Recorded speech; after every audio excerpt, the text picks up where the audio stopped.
여러분, 안녕하세요. 재미코리아 한국어 교실입니다.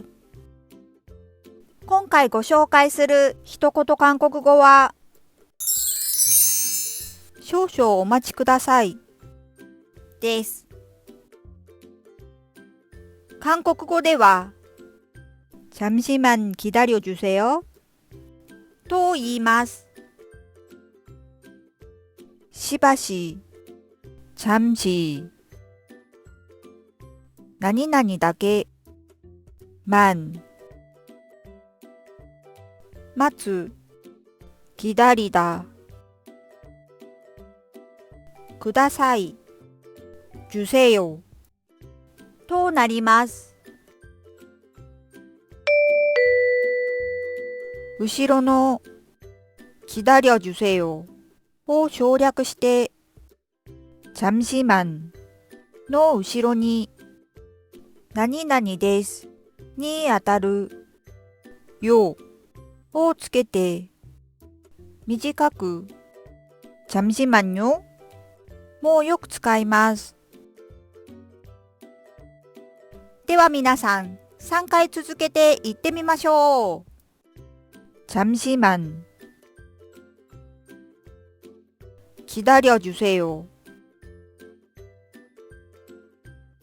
잠시만 기다려 주세요.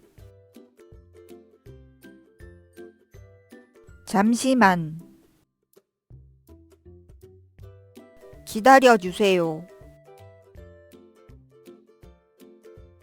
잠시만 기다려 주세요.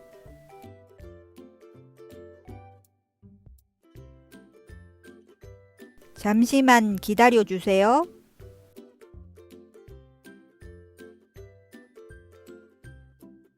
잠시만 기다려 주세요.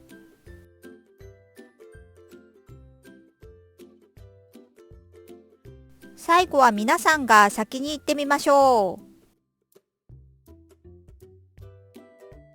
잠시만 기다려 주세요.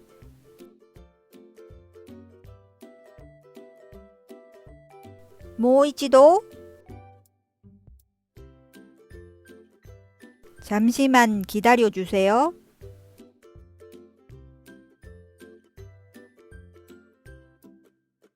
뭐一度잠시만 기다려 주세요. うまくできましたか？